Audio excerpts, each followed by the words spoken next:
From decades, there is a big problem. AI doesn't have any emotions. The AI researchers, scientists, and engineers of the top skill level are just trying to put emotions into the machine, but they can't. They are saying it's impossible due to three reasons. Firstly, we don't know what are the emotions. Secondly, we don't know from where these emotions are produced. And thirdly, we don't know why in the same scenario two people perceive different emotions. Okay, and after reading this whole brain opening materials, I just thought let's just put the emotions in the machine. Yeah, imagine something. An 18-year-old just comes and says, I built something that the top researchers, scientists, engineers can't do from a decade. That will be mind blowing, and that could get me into the top meta in AI engineering team. Okay. So, with the same vision, I started researching. And on the name of researching, I opened ChatGPT. Yeah. I asked it the simple, basic first principles question that how to integrate the emotions in machine. And as expected, I got the godly informative bullshit. I got to know that we can't actually understand what are the emotions and we can't integrate emotions in the machines due to lack of understanding of consciousness, etc. And after reading this whole godly bullshit, I opened Google and decided to research by myself. I researched why emotions are produced in our body and what actually carried the emotional signal and why our brain and body reacts to different signals from the outside world. And after doing such whole research for hours, weeks, and months, I got to know just one thing. We can't integrate emotions in the machine. And I was feeling too much demotivated after this whole thing, but I can just delete this video and disappear. But I just thought to build a show by any type of a jugaad to just become a famous. Okay, so I started the research in mode, and I got to know that in our body, hormones, the chemical the carriers can actually produce emotions. Okay, so basically from the external environment, when we see something or we taste something, we perceive something, we hear something, we actually produce some kinds of chemicals in our body, and those chemicals are known as hormones, and these hormones can produce emotions. Okay, so if hormones are just chemicals, and we can simulate the chemical processes in our machine, and our machine can actually simulate the hormones, and if hormones can be simulated, then our machines can also simulate emotions, and the problem solved. I am so genius. So my genius plan starts from opening a Kaggle that provides us the free GPU of T4. Okay, and I started my plan by importing all of the important libraries, and I'm using right now unsloth that provides us the ungated versions of open source libraries. Then I loaded up Llama 3.1 instruct model, and I'm using here the 1 billion parameters variant. You can also use a 3 billion one as you want. Okay, and after that I just want a system where I can teach it how it can learn emotions. Okay, but before that I apply the LoRa here so that we don't just mess up with all of the weights of models. Okay, and after that we need a system by which we can teach the emotions. So basically, if I wanted to express a kind of emotion, I would just pick up two variables, one valence and the second arousal. And I can show that valence and arousal, these two variables can express any kind of emotion. So what the heck is valence and arousal? So valence means how much positive or negative are you, and arousal means how much alert or calm right now. Okay. So with these two variables, you can express any kind of emotion, such as joy. When you are feeling joy, your valence is very high. Okay, and your arousal is high but not that great. Okay, but in the surprise, your valence is high but your arousal becomes too much high. Okay, and the same happens with the neutral, sadness, disgust, fear, anger. Okay, so basically you can express any emotion using the values of valence and arousal. This is not something lab create precision numbers, but we can simplify the mapping of emotions using these values. Okay, so after that I just told the model that we are doing such thing, and gave it a simple prompt where I told it I just got promoted after 3 years of hard work. In this sentence, it should feel something, and based on the feeling or expression, it will generate the two values, valence and arousal. and after running this thing, I got my effect rendered ready. Okay, so you can see that it has generated two values, one for valence and the second for arousal.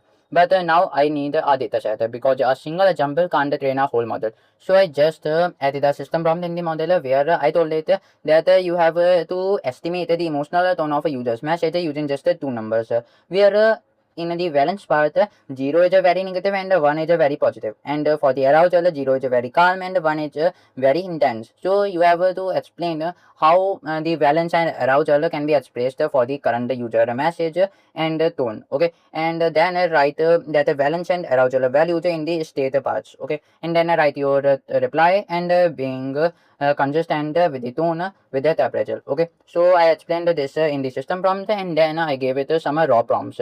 In each prompt, I briefed some kind of extreme emotion, like I just got promoted after 3 years of hard work, or my dog passed away this morning, or you are completely useless and I hate talking to you. So these kind of prompts can express the higher versions of emotions. Okay, so with the help of these type of prompts, I can generate the data set with high quality examples. Okay, then when it will generate everything, I will just put them into the grpo prompts. Okay, and with the help of this, I got 20 grpo prompts, and after that I needed to create some reward factors. In the reinforcement learning, we needed to define the reward and the punishment factors. Okay, so that the model can learn what's the better and what's the worse. Okay, so for this, I explained that if in your output the state tests are available, okay, they are present, then it's a reward. And if they are not present, it's a punishment. And if the state tests are presented but the content is empty inside that, then it's a punishment. And if that's available, then it's a reward. Okay, and then I told that if the content inside the status, the valence and arousal values are matching with the actual valence and arousal of the user's tone, then it's again a reward, and if it's not matching, then it's a punishment. So in this way, I stated three kinds of rewards and three kinds of punishments. So after that, I did some SFT worm start before actual reinforcement learning. So what I did here is I explained some kind of examples first, like I am supervising it to do something and telling it you have to do in this way. So I just added some reply templates where I explained that how different type of user outputs and user inputs can get the high or low arousal and the valence states. Okay, so I added some reply templates, and I am using here high and low instead of the actual numbers, so that the model can learn the states instead of just some integers to it. Then I explained that if the actual value is above 0.5, then it's considered as high, otherwise it's low. That means if we are taking 1 as the maximum, then half of 1 is lower, but if that's higher than half, then it's greater. Okay, so that's how I am explaining how the valence and arousal higherness or lowerness can be defined. And after these all things, I just created a prompt, some examples, and attached the data set and gave it a run.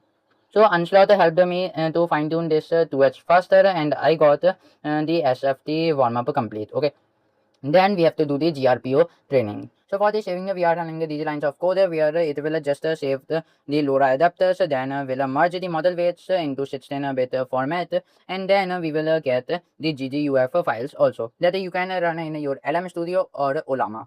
So after this whole genius process, I got my model, but is it actually good? Okay, so our model is completed right now, but there are some problems. You can test it, you can run it, you can chat with it, but the actual emotional part in AI isn't ready yet.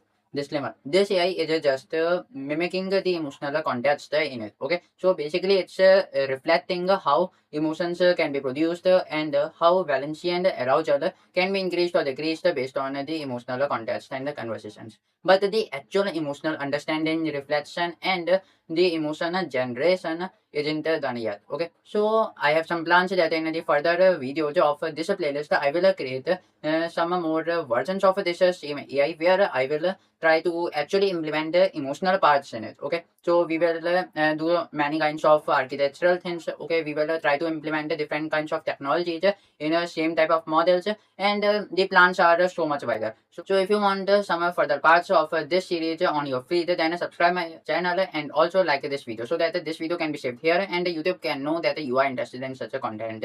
And also I will try to create some more exciting content like visualizing the mathematical concepts and also creating some games, etc. for you. So if you want more such a videos, then just subscribe and press the bell icon of this channel. I will try to be consistent on this and I will meet you on the next one.